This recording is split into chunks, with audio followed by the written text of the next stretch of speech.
Hey everyone, so I just discovered I have 6 minutes, or 6.5 minutes for this video, so I'm going to make this quick. This is just going to be the books that I'm planning on finishing up and reading for the next about 9 or 10 days through the end of the month. So let's get started, shall we? Okay, so the first thing is I'm going to be listening to and reading some of Tess of the D'Urbervilles by Thomas Hardy this evening, and I'm going to hopefully be able to finish this by Tuesday night, depending on how fast I can listen to it, because it's about a 17-hour audiobook, and I'm listening and reading at the same time. The good thing is that Overdrive had the audiobook readily available because no one had it checked out.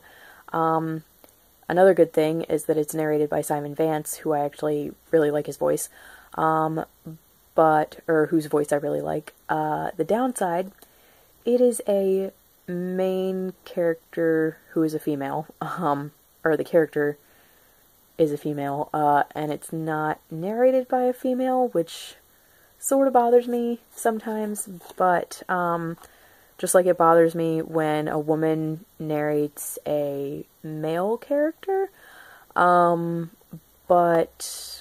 I don't know, hopefully this will work just because I really love Simon Vance's voice. But yeah, so reading this, and I am reading this specifically, this and Return of the Native by Thomas Hardy, specifically because I said that I was going to read both of these before the end of the year. I am very much in a Hardy mood right now.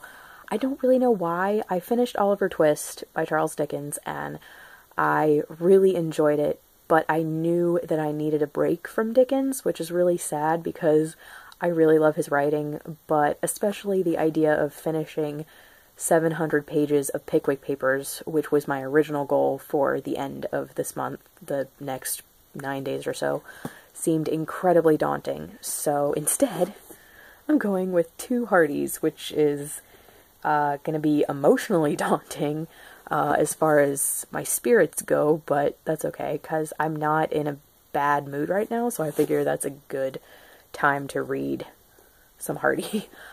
Because people say not to read specifically Tess of the D'Urbervilles when you're in a depressed mood, because it will not help you. So yes.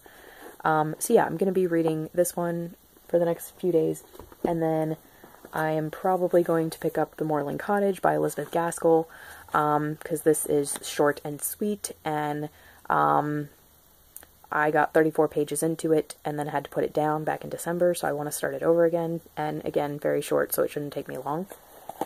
And then I'm going to pick up Return of the Native, and I'm so happy that Overdrive also had the Alan Rickman narrated audiobook, which means this book is probably going to make me cry for a reason that is entirely separate from the book, because as you probably know, Alan Rickman passed away, and that just made me so sad. So listening to an audiobook that he reads is going to be very sad, but I love his voice, so, yes, anyway, really looking forward to this, especially because it's a bit less depressing than Tess, I've heard, and because I don't actually know the whole story, I just know the summary.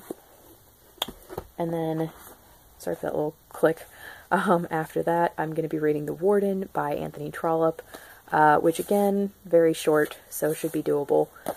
And then throughout, I'm going to be listening to a little bit of this every day, which is The Name of the Rose by Umberto Eco. Listening to a little bit every day and reading a little bit every day, and I listened to the first 4 chapters today, and I will probably listen to a bit more after I listen to a little bit of Tess tonight. And I was really enjoying what I read, so that's exciting, and I really like the voices so far who narrate it, because there's 3 different narrators, because I think there are 3 different character perspectives in this, so that's exciting, and so far it has French in it, and I love French so much, especially when people pronounce it correctly. I love it, so yay. And then the other 3 things, I still have 3 more things.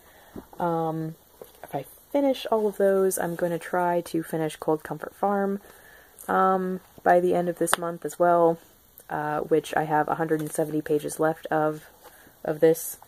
And then the other two things are I'm going to try to listen to at least the last couple Poirot stories in the current audiobook that I have, Three Blind Mice and Other Stories.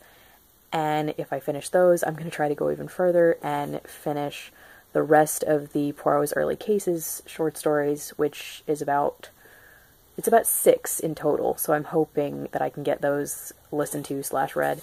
And then I'm also hoping to finish Reader, I Married Him by the time it's due back to the library, which is June 8th. So not necessarily by the end of the month, but pretty close. And then also, the last day of the month, I will be starting Alexander Hamilton by Ron Chernow, because that's due back on the 6th of June, and there are many holds on it. So anyway, that's what I'm trying to cram in for the whole rest of the month. Luckily, I have a 4-day vacation coming up. I say vacation, I don't currently have a job, so every day is a vacation, but I mean, usually with family vacations, I can sometimes get reading done, so hopefully that'll be a good reason to do some reading, and also hang out with my family. So yeah, that's everything I'm trying to cram in, and thank you guys so much for watching. Let me know what you guys think of all of these, and I will talk to you guys later. Bye.